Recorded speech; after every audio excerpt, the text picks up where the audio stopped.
आज मैं आपसे साफ और क्लियर स्किन के लिए एक बेहतरीन चीज शेयर करूं और ये उन सारी रेमेडी से बेहतर है जो अभी तक आप इस्तेमाल कर चुके हैं। ये वीडियो सिर्फ एक्ने के लिए नहीं है बल्कि ओवरऑल एक साफ हेल्दी और ग्लास स्किन आप कैसे हासिल कर सकते हैं ये इस बारे में। अब अगर आप अभी शीशे में देखें और अपनी जल्द का मुआयना करें तो आपको क्या नजर आता है? क्या स्किन पे बहुत ज्यादा ऑयल है या खुश्क स्किन है? क्या स्किन पे एक्ने मौजूद है? छोटे छोटे लाल धब्बे? क्या स्किन पे झुर्रियां आती हैं? मतलब ये देखें कि आपकी जल्द नजर कैसी आती है। अगर हम सिर्फ अभी एक्ने पे बात करें, अक्सर नौजवान जब अपनी एक्ने के बारे में पूछते हैं तो एक बात जो मुझे तकरीबन हर कोई कहता है कि इससे हमारा सेल्फ कॉन्फिडेंस बहुत कम हो गया, और मैं खुद इससे गुजर चुका। सेल्फ एस्टीम के लिए मैं समझता हूँ कि एक्ने से बुरी चीज और कोई नहीं है। आप लोगों से खुल के मिल नहीं पाते हैं, शर्माते हैं सोशल गैदरिंग में जाने से, और ये आपकी ओवरऑल पर्सनालिटी को दबा देता है। आप अगर ये वीडियो देख रहे हैं और आपको एक्ने है या अगर आप किसी को जानते हैं जिन्हें एक्ने है तो ये वीडियो इन्हें जरूर भेजें, क्योंकि इस वीडियो को देखने के बाद और जो मैं बताने जा रहा हूँ पे अमल करने के बाद आपकी एक्ने बिल्कुल खत्म हो जाएगी। ये तरीका जो मैं आपको बताने जा रहा हूँ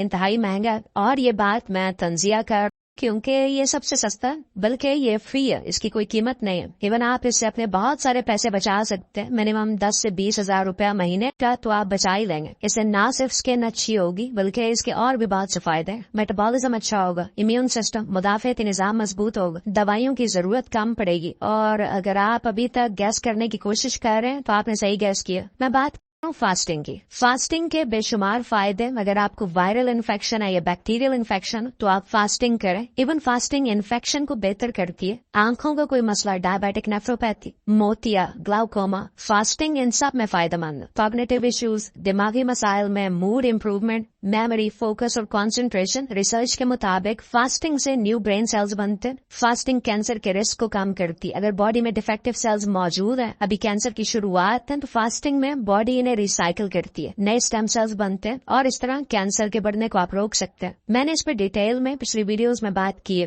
कि एंटी एजिंग है, हार्मोन हेल्थ इंप्रूव होती है। जब आप फास्टिंग करते हैं तो इससे आप बॉडी में इंसुलिन के बढ़ने को रोक रहे होते हैं। इंसुलिन नॉर्मल रहने की वजह से एंड्रोजन हार्मोन्स का फंक्शन बेहतर होता है, जिससे आप एक्ने और इवन पॉलीसिस्टिक ओवेरियन सिंड्रोम को बहुत हद तक बेहतर कर सकते हैं। इसमें एक स्टडी रमजान पे की गई थी, मैं इसका लिंक इस वीडियो के नीचे भी डाल दूँ। इसमें फास्टिंग के रिजल्ट्स पे बात की गई, जिसमें डर्मेटाइटिस, जल्द की खारिश, इन्फ्लेमेशन में कमी, एक्ने, सोराइसिस, इवन रोज़ाशा के सिम्टम्स और फास्टिंग किस तरह इन्हें इम्प्रूव करती है, इस पे बात की गई। अब ये बात बड़ी हैरान कौन है, क्योंकि सवाल ये बनता है कि भूखा रह के आप अपनी जल्द को कैसे बेहतर बना सकते हैं। तो क्या होता है कि इसमें आप फास्टिंग के जरिए बॉडी को अपनी असली हालत में वापस ला रहे होते हैं। कुदरत ने जैसे इसे डिजाइन किया, मतलब कुछ वक्त के लिए अगर आप खाना नहीं खाते तो बॉडी शॉर्ट टर्म स्ट्रेस से गुजरती है, जो कि नेचुरल है, बॉडी के सर्वाइवल के लिए जरूरी है। अब अगर आप देखें तो खाना हर जगह मौजूद है, तरह तरह का खाना मौजूद है, इजीली एक्सेसिबल है। फ्रिज खोलें, किसी मार्ट में जाएं, सुपरमार्केट जाएं, मतलब खाने का हसूल जो है वो बहुत आसान बना दिया गया, जिसका नतीजा ये है कि हम हर वक्त कुछ न कुछ खा रहे होते हैं, जो कि स्किन के लिए, सेहत के लिए बहुत बुरा। क्योंकि जब भी खाना बॉडी में जाता है तो इससे इंसुलिन ट्रिगर होती है, और इंसुलिन तकरीबन हर बीमारी की जड़ है। इसमें स्किन की बीमारियां भी शामिल है। तो बार बार खाना नेचुरली हमारी बॉडी इस तरह से डिजाइन ही नहीं है। और इसके ऑपोजिट है फास्टिंग, जिसमें बॉडी में मुख्तलिफ तरह के जीन्स ट्रिगर होते हैं जो सर्वाइवल के लिए जरूरी है। ऐसा कहना सही है कि क्वालिटी ऑफ लाइफ बेहतर होती है फास्टिंग से। स्टेम सेल्स की तादाद में इजाफा होता है, वो सेल्स जो अनडिफरेंशिएटेड होते हैं, मतलब शुरू में इनका कोई काम नहीं होता, लेकिन अगर बॉडी में खराब सेल्स मौजूद हैं तो ये अनडिफरेंशिएटेड सेल्स इनकी जगह ले लेते हैं। बॉडी अपना नॉर्मल फंक्शन जारी रखती है, और इसी फिनोमेना को एंटी एजिंग कहते हैं। बॉडी पुराने और खराब सेल्स को नए सेल्स से तब्दील कर रही होती है, और ये होता है स्टेम सेल्स के बढ़ने की वजह से। फिर ऑटोफेजी, जिसमें पुराने सेल्स जो मुख्तलिफ वजूहात की वजह से खराब हो चुके हैं, इनकी रिसाइकलिंग होती है, इन्हें नए सेल्स में तब्दील किया जाता है। फिर इसके बाद लिवर में खास हार्मोन बनता है जिसे IGF-1 हार्मोन कहते हैं। ये ग्रोथ हार्मोन की तरह ही काम करता है, और IGF-1 के बढ़ने से कोलेजन की प्रोडक्शन भी बढ़ती है, क्योंकि जैसे जैसे उम्र बढ़ती है तो कोलेजन कम होता जाता है। बॉडी कोलेजन 1 फाइबर्स को लूज करने लगती है, जिसकी वजह से इलास्टिन प्रोटीन का फंक्शन भी मुतासर होता है, जिसकी वजह से जेल कमजोर होने लगती लगती है, स्किन पतली और ढीली हो जाती है। तो कोलेजन हेल्प करता है स्किन टाइटनिंग में। फास्टिंग में एक और चीज बढ़ती है, इसे VEGF कहते हैं। ये सिग्नलिंग प्रोटीन बॉडी में ब्लड सर्कुलेशन को बढ़ाती है और ब्लड सर्कुलेशन इंप्रूव होने से स्किन हीलिंग स्पीड अप हो जाती है, स्किन स्कारिंग कम हो जाती है। अगर चोट लगी है या स्किन डैमेज होती है किसी वजह से, फिर ऑटोफेजी भी इस प्रोसेस को मजीद स्पीड अप कर देती है, खासतौर पर जो एक्नी मार्क्स बन जाते हैं, जो गड्ढे बन जाते हैं स्किन पे।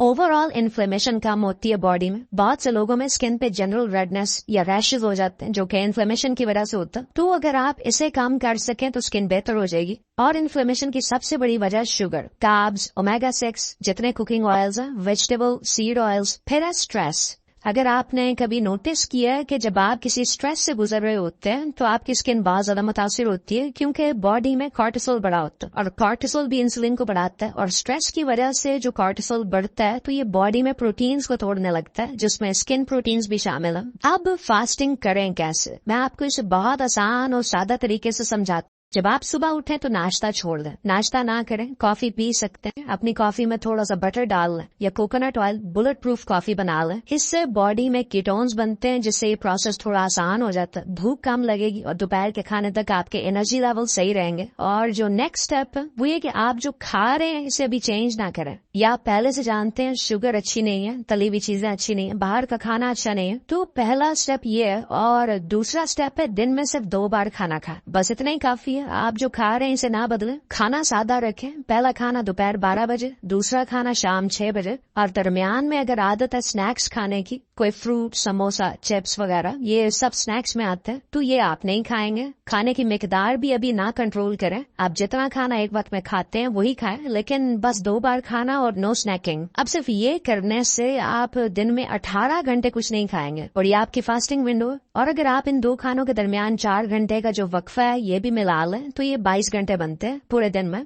अब इसका असर देखें आपकी स्किन पे क्या होता है। और अभी आप इसमें खाना भी चेंज नहीं कर रहे, आप ये परवाह नहीं कर रहे कि कितना खा रहे हैं, सिर्फ फास्टिंग से आप ये रिजल्ट्स ला पाएंगे। ये पहला स्टेप था। अब इसे और भी बेहतर करने के लिए हम कार्ब्स को कम कर देंगे। फेज 2 में आप कीटोजेनिक डाइट पे जाएंगे और हेल्दी कीटोजेनिक डाइट फॉलो करेंगे। और भी कुछ चीजें जो आप इसमें शामिल कर सकते हैं। सर्दियां तो धूप में बाहर बैठे, सूरज से आपको विटामिन डी और इंफ्रारेड रेडिएशंस मिलेंगी जो स्किन हेल्थ के लिए जरूरी। इसके बाद गट हेल्थ भी बहुत ज्यादा जरूरी है हेल्दी स्किन के लिए। इसके लिए आप फर्मेंटेड फूड्स, अचार, सिरके वाला अचार, घर में लगा हुआ दही, किमची, सावर क्राउ, ये चीजें आप घर में खुद बना सकते हैं, इन्हें अपनी डाइट में जरूर शामिल करें। और आखिर में फिश ऑयल्स, जिससे ना सिर्फ ओमेगा 3 फैटी एसिड्स मिलते हैं बल्कि विटामिन ए और विटामिन डी भी मिलते हैं, जो अगेन स्किन हेल्थ के लिए जरूरी है। और फिश ऑयल्स में सबसे बेहतर है कॉड लिवर ऑयल। थोड़ा महंगा होता है लेकिन ये फिश ऑयल से बेहतर है, इसे फिश ऑयल्स का स्टेरॉइड भी कहा जाता है। तो ये आज की वीडियो फास्टिंग पे। पहले भी मेरे चैनल पे वीडियोस मौजूद हैं। अगर आप फास्टिंग कर रहे हैं तो कमेंट सेक्शन में अपना एक्सपीरियंस जरूर लिखें। अपना ख्याल रखिए। आपसे मुलाकात होती है नेक्स्ट वीडियो में। अल्लाह हाफिज।